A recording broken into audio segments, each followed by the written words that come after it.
여러분 안녕하세요. 좋은 주식팀입니다. 오늘 우리 시장은 좋은 것도 아니고 안 좋은 것도 아니고 아주 애매하게 움직였습니다.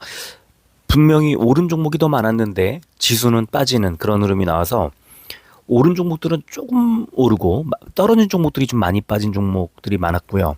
또 시총 상위주들의 흐름이 상대적으로 좋지 않다 보니까 이런 어떤 흐름을 만들어낸 게 아닌가 싶습니다. 오늘은 뭐 중소형주들이 조금 더 좋은 흐름이 나왔다고 볼 수 있고요. 또 지수 자체는 코스닥이 덜 빠졌는데 코스피보다는 근데 이제 수급만 놓고 보면은 코스피에는 외국인 수급이 잔뜩 들어왔지만 코스닥은 또 그렇지 않은 개인만 매수하는 그런 흐름이 나와서 여전히 코스닥은 조금 약세가 이어지고 있고 또 더 이어질 가능성이 좀 커지지 않았나 이런 생각이 듭니다.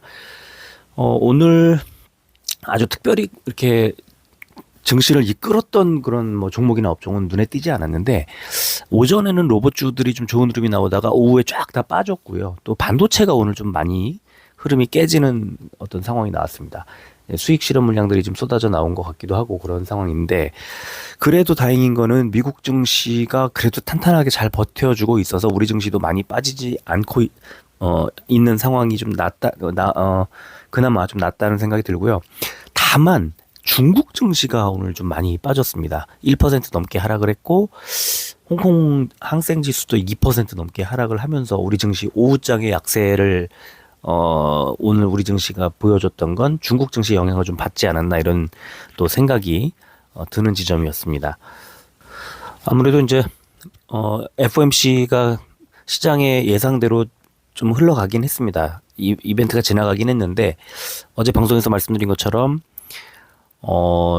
금리 인하의 속도나 이런 것들은 시장이 기대하고 있는 것만큼 가지는 않을 수도 있겠다는 생각이 든다는 거죠. 딱 약간의 차이로, 그러니까 한 명의 연준 위원이 태도를 바꾸면서 올해 3번의 금리 인하, 예정이, 그러니까 금리 인하에 대한 전망이 그대로 유지가 되기는 했는데, 다만 한 번 더 FOMC가 6월이 오기 전에 한 번 더 FOMC의 결정이 더 나올 수 있잖아요. 5월 1일 날 있기 때문에. 그래서 완벽한 시장이 원하는 대로 완벽하게 이끌고 간 그런 FOMC의 결과가 아니었다는 거죠. 그러다 보니까 시장은 지금 하루 환호를 했지만 다시 차분하게 분석을 한 결과 보합권에서 다시 움직이게 된. 그러면 지금 이제 수익 실현 물량이 좀 나올 수도 있을 것 같은 약간의 조정이 나올 수도 있을 것 같은 그런 상황인 겁니다. 어쨌든 이번 한 주는 그래도 큰 이벤트를 잘 무사히 넘겼다고 생각을 하고요. 다음번 이제 5월 1일에 있을 FOMC가 지금 3월 말이기 때문에 사실 다음 달 넘어가면 또 다시 4월 그러니까 5월 FOMC에 모든 초점이 이제 4월에는 그렇게 맞춰서 움직이게 될 겁니다. 아직은 완전히 금리 인하 사이클로 들어갔다고 볼 수는 없고 또 연준 위원이 이제 한 명만 바뀌어도 뜻이 바뀌면 6월 인하가 물 건너갈 수가 있기 때문에 CPI, PPI 등의 이제 미국 그 물가 흐름이 굉장히 중요한 이제 4월이 됐다. 이렇게 생각하시면 됩니다. 좀 더 예민해졌다고 생각하시면 돼요. 그래서 4월 달에는 어떤 그 비중을 막 주식 비중을 많이 늘리지 마시고요. 일단은 아마 수익 실현 물량들이 좀 나올 수도 있어요. 그래야만 이제 금리 인하 포지션이 완전히 달라졌을 때, 왜냐하면 한 명만 바뀌어도 이제 금리 인하가 조금 더 늦어질 수 있는 그런 위험이 좀 더 커진 그런 느낌도 있기 때문에 많이 수익이 난 종목들은 비중을 약간 줄이면서 수익을 실현해서 현금을 들고 있는 것도 괜찮은 전략이 될 수 있어요. 이게 아마 4월 달에는 조금 변수가 되지 않을까 싶기도 합니다. 이 변동성이 좀 있을 것 같은 그런 느낌이 있어요.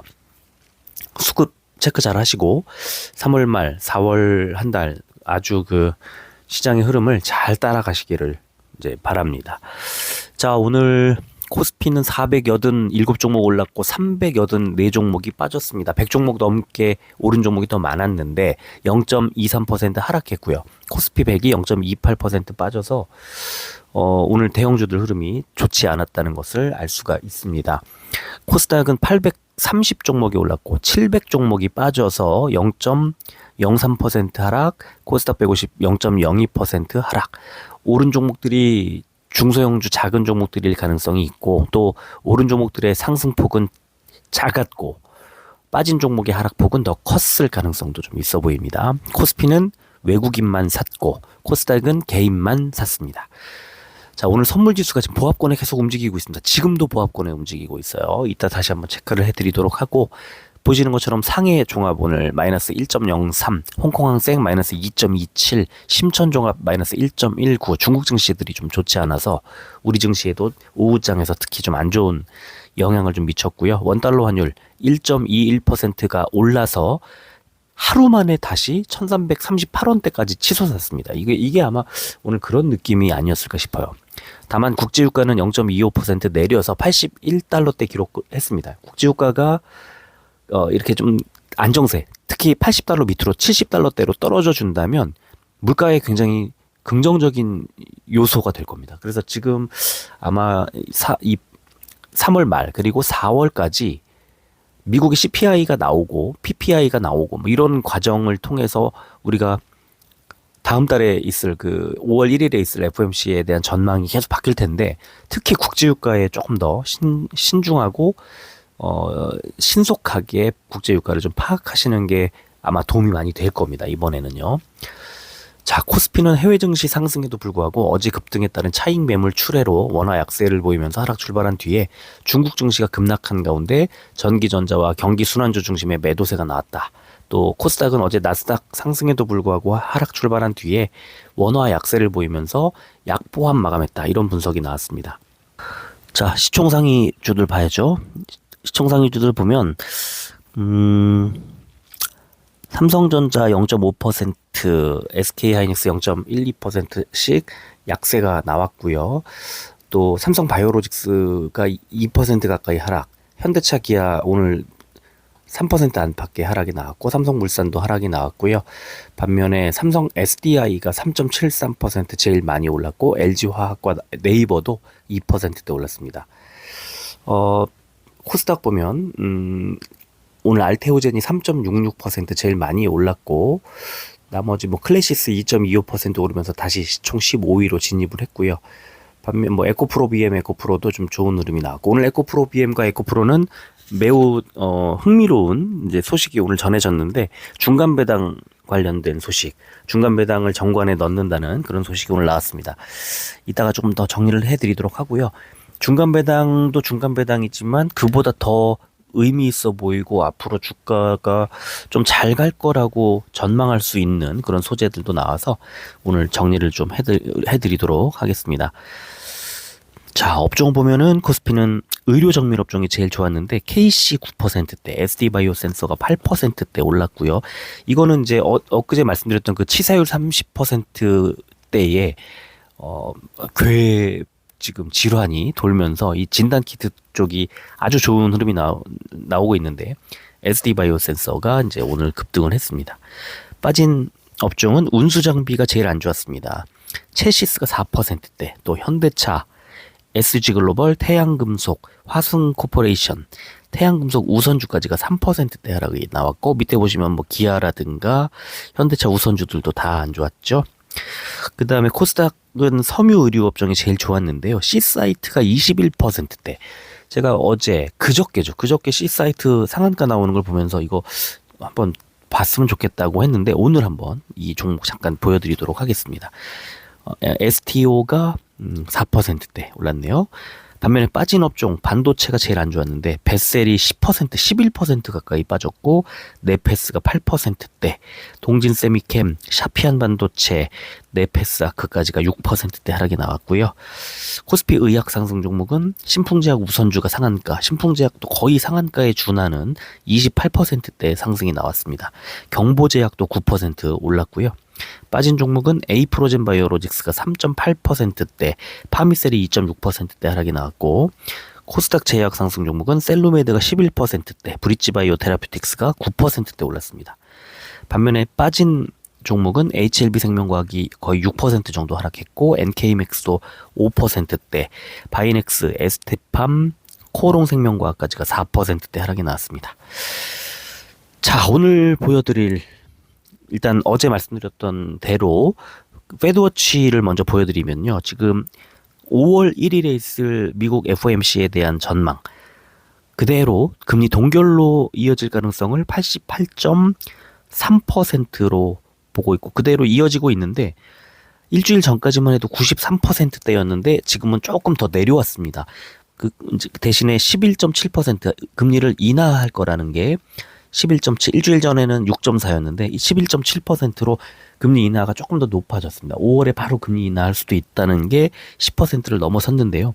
하지만 아직은 뭐 동결로 보고 있는 거고요. 자, 6월, 이제 중요한 게 6월입니다. 6월, 파월이 지금 6월 얘기를 했기, 그러니까 이번 연준에서 6월부터 금리를 낮출 거라는 전망이 나왔기 때문인데, 6월 12일에 있고요.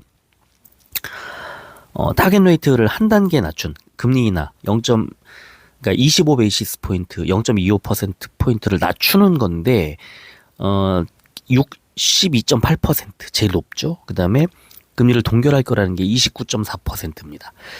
62.8%는 일주일 전에 55.2%, 한 달 전 52%에서 크게 높아진 거고, 지금은 6월 금리 인하에 대한 시장의 관심 또 반응이 이제 나오기 시작한 그런 한 주로 이제 기록이 될 것 같아요. 자, 그리고 오늘 또 하나 좀 의미 있는 내용, 한국거래소 정은보라는 이사장님이 4월 중에 이제 밸류업 프로그램에 대한 가이드라인을 일단 초안을 보고, 그 다음에 세미나를 열어서 논의를 한 뒤에 5월 중에 가이드라인을 최종 확정을 하겠다, 그래서 발표하겠다, 이건데, 이 무슨 뜻이냐면요, 이 밸류업 프로그램, 기업들의 밸류업 프로그램에 대해서 모멘텀이 5월까지 일단 이어질 거라는 겁니다. 그러면 금융, 보험, 증권, 고배당, 저PBR 이쪽이 지속적으로 5월까지 이 모멘텀을 가져갈 거라는 겁니다. 그러면은 뭐 은행이라든가 뭐 증권이라든가 아니면 고배당에 관련된 뭐 이런 쪽의 종목들을 아직도 유효하다 갖고 계신 분들은 수익 실현할 필요가 전혀 없다는 거를 일단 기억을 하시면 좋겠습니다. 그게 되게 중요하다고 보고요. 그 다음에 이제 오늘 또 이제 이와 더불어서 KB금융 기말배당, 오늘 이제 공시가 주주총회가 열렸으니까 기말배당 얘기가 나왔는데 1,530원. 그러면은 분기배당, 중간배당 때 1,530원, 기말배당 때 1,530원, 3,060원을 주는데 이게 주주 환원 비율을 따졌더니 38.6%로 집계가 됐고, 이 금융업계에서 최고 수준이라는 이 얘기. 그러니까 갈수록 지금 고배당 저PBR, 이 밸류업 프로그램 이런 것들이 계속 나올 수밖에 없는 게, 이렇게 기업들이 이렇게 밸류업을 해서 주주 환원을 해야만 기업들의 스스로 유리해지는 그런 구간인 거잖아요. 정책이 그렇게 돼 있고 아주 정확한 가이드라인이 5월 달에 나온다고 하니까, 그때까지는 지속적으로 기업들의 이런 뭐 배당 확대 관련된 소식이 꾸준히 나올 거라는 거죠. 여기에다가 에코프로하고 에코프로 이제 BM이 이렇게 이제 중간 배당을 도입을 하겠다. 이것도 이제 그런 것들의 하나인데, 저는 이제 그것도 중요하지만, 중간 배당 정관을 넣는 것도 중요하지만, 이 에코프로의 액면 분할을 한답니다. 5대1로. 그러면은 지금 500원을 100원으로. 그러면 지금 60만 원대의 주가가 12만 원대로 13만 원대로 이제 떨어진다는 건데, 그러면은 접근성이 훨씬 좋아지잖아요. 그렇기 때문에 이 소식이 이제 만약에 정식으로 발표되면은 시장의 관심을 많이 받을 가능성이 높아요. 과거에 뭐 삼성전자라든가 다른 주가가 비쌌던 종목들의 액면 분할을 한 이후에 이제 접근성이 좋아지기 때문에 시장이 아주 폭발적으로 반응하는 경우가 있어서 에코프로 역시 그 지금 비싸다는 이제 느낌을 조금 줄이는 방법으로 액면 분할. 시장에서는 상당히 좋아할 가능성이 있어 보입니다. 그리고 에코프로 BM은 여전히 코스피 이전 상장을 추진하고 있기 때문에 아직도 에코프로 BM은 매수 관점에서 봐도 괜찮다 이런 생각이 들고요. 그래서 에코프로와 에코프로 BM의 이제 중간 배당에 대한 얘기가 지금 이렇게 나와 있고 작년 이제 올해 2023년도 기준으로 했을 때 올해 배당을 하지 않았죠. 왜냐면 벌질 못했으니까 손실을 기록을 했잖아요. 그래서 적자 전환하면서 에코프로 BM이 배당하지 않았고 에코프로는 2,119억 원의 순이익을 냈지만 여전히 뭐 그 증설이라든가 뭐 투자를 해야 되는 그런 상황에서 배당을 하지 않았다는 것에 조금 아쉬움을 주주들이 느꼈다면 정부 정책도 그렇고 지금은 배당을 이제 중간 배당까지 해서 연 배당을 좀 늘려볼까 하는 그런 뭐 정관을 만들어 놓고 앞으로 배당을 확대할 수 있다는 그런 여지. 지금 이번 그 무배당이 일시적이었다. 이거를 시장에다 이제 신호를 주는 거죠. 그 정부 정책에도 편성할 수 있는 그런 좋은 방향이라고 생각을 합니다. 자, 수급 볼까요? 오늘 삼성전자는 79,900원을 딱 찍고 하락을 해서 78,900원 기록을 했는데요. 사실은 더 빠지지 않은 것만으로도 8만전자 언제든지 갈 수 있는 여지를 만들었다고 생각하고 오늘도 성과라면은 외국인의 매수가 딱 들어온 거. 최근 한 달 동안 574만 주의 매수 우위를 기록하고 있다는 거. 이 굉장히 중요하죠. 좀 최근 4일 연속으로 지금 매수가 들어오고 있고 오를 때는 4,100원, 2,400원씩 올랐는데 빠질 때 400원 빠지고 말았으니까 삼성전자는 여전히 8만전자 뭐 눈앞에 가시권에 두고 있다. 연기금 보시면 10만 주를 덜어냈는데 최근 3일 동안 130만 주를 사고 10만 주 뺐어요. 금융투자도 1,100만 주를 넘게 사고 이틀 동안 18만 주 팔았습니다. 그러니까 이거는 오늘 하락은 어쩌면은 그 페이크 같은 느낌도 좀 있습니다. 그래서 삼성전자는 언제든지 8만전자 단숨에 갈 수도 있다는 거 기억해 주시면 좋을 것 같아요. 나쁘지 않아요. 에코프로 외국인 기관의 양 매수가 들어왔고 외국인이 이제 이틀 연속 뭐 기관도 이틀 연속 샀지만 기관은 매수 강도가 좀 약해졌죠. 금융투자가 팔면서 주가는 11,000원이 올라갔지만 마음에 쏙 드는 어떤 흐름은 아닙니다. 하지만 이제 지금 상승 추세로 이제 바뀐 거는 뭐 의미 있는 전환이라고 보고요. 자, LNF 보겠습니다. LNF 외국인 기관의 양매수가 세게 들어왔고 지금 최근에 수급 아주 좋고 주가도 15만 원대 2주 전만 해도 15만 원대 이렇게 기록을 하다가 18만 6천 원대까지 와 있는 상태. 그러면 지금 현재 고민스러운 거는 이거 갈 수 있을까? 이거잖아요. 갈 수 있죠. 너무나 선명하게 갈 수 있죠. LNF는 오늘 제가 뭐 다른 그 실적이나 이런 거 보여드리지 않습니다만 올해 실적 되게 좋을 거고요. 내년에 더 좋을 거고요. 특히 양극재 이런 업체들은 올해 에코프로 BM도 그렇고 LNF도 그렇고 아마 2차 전지에서 가장 먼저 가장 의미 있는 반전을 할 가능성이 높은 그 양극재 회사들이 그럴 거라고 저는 먼저 갈 거라고 믿는데 그동안에 계속 그렇게 보여줬기 때문에 LNF는 전혀 걱정하지 않아도 된다. 이렇게 말씀을 과감하게 좀 드리도록 하겠습니다. 자, KB금융 보겠습니다. 오늘 뭐 주주 환원 정책 발표를 했는데 결국은 외국인이 19만 8천 주를 덜었어요. 그러니까 그 배당 뭐 주총 이런 것들이 다 지나가고 나니까 외국인이 수익을 실현하는 물량이 좀 나왔다고 볼 수 있는데 다만 연기금 금융투자는 강하게 또 매수를 했습니다. 그래서 지금 오늘 주가는 1,200원이 빠졌지만 다시 올라갈 가능성이 좀 있어 보인다고 저는 생각을 하고 오늘 이 정기 주총 결과가 이렇게 나왔습니다. 시가 배당률이 무려 4.8%, 배당이 1,530원씩 중간 그리고 기말 이렇게 나왔고 뭐 배당 금융주들 배당하면은 뭐 떠오르는 거 맞지만 아주 그 좋은 지금 주가가 7만 원대인데 배당을 3,060원을 준다는 거 연배당을 그러면 이거는 뭐 지금으로서는 뭐 거의 최고의 투자처라고 볼 수 있겠죠. 자, C사이트라고 하는 아까 그 종목인데요. 이 종목은 지금까지 외국인이 32,000주 한 달 동안 팔았다는 거. 근데 주가는 19,000원에서 28,000원까지 뭐 올라왔는데 오늘 그러니까 19,000원대가 3월 19일까지 유지가 되다가 3월 20일 날 상한가, 21일 날 조금 덜고 오늘 다시 크게 올랐는데요.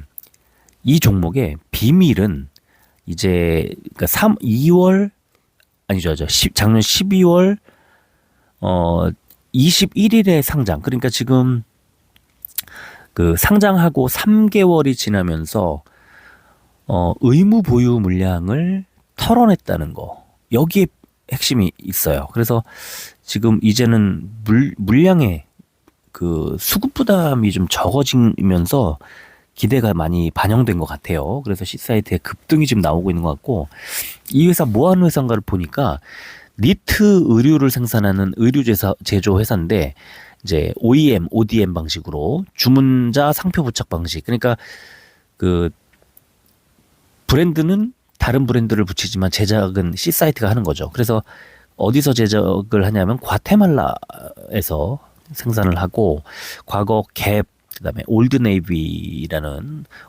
의류 브랜드하고 거래를 했다가 지금은 AEO, H&M 같은 글로벌 브랜드와 거래를 하고 있다. 이렇게 이제 소개를 하고 있습니다. 니트를 만드는 회사입니다. 자, 시간을 볼게요. 삼성전자 0.13% 100원 빠진 78,800원. 에코프로 0.16% 1,000원 오른 62만 9천원.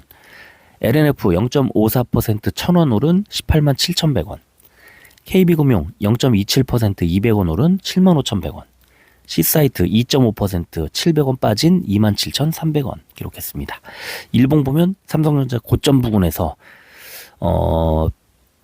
흘러내렸죠. 그런데 아래 꼬리 달고 또 반등도 나왔습니다. 그러니까 지금은 쭉 급등한 것에 대해서 약간 하락 전환하려는 시도가 나오는 지점이다. 그리고 아래쪽에 동그라미 쳐놨지만 RSI도 과매수 구간에 들어가기 바로 직전에 꺾였습니다. 지금은 약간 눌릴 가능성이 좀 있어 보입니다만, 팔만전자에 대한 기대는 뭐 여전히 살아있다고 보고, 다음 주 중에도 터치할 수 있다고 생각합니다. 이제 시장 분위기에 따라서 달라지겠지만 삼성전자의 뭐 전망은 저는 뭐 되게 좋다고 생각합니다. 자, 에코프로 보겠습니다. 에코프로는 어느새 61선을 스무스하게 돌파를 하고 이제 위쪽에 있는 회색 121선에 눌리기 시작했습니다. 이 121선 부근에서 이 부근을 돌파하면 또 그 위쪽에 있는 241선이 기다리고 있을 텐데요. 저는 이제 장기적으로 투자하시는 분들께는 이 241선 밑에서는 꾸준히 모아가도 좋다는 생각을 계속 하고 있습니다. 이 에코프로라는 종목도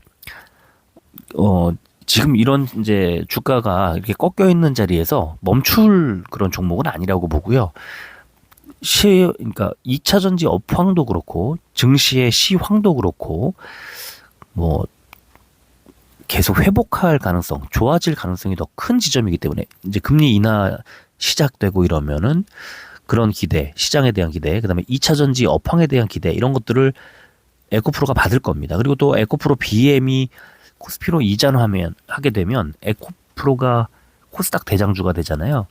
그 패시브 자금들도 이제 들어오는 것 비중이 좀 있을 거고, 아마 여러 가지로 당분간 이제 하방은 단단히 이제 이렇게 닫아주면서 상방은 열려 있는, 어디까지 올라갈지 뭐 전망하기는 어렵고 계속 상승 추세로 갈 가능성이 좀 크지 않나.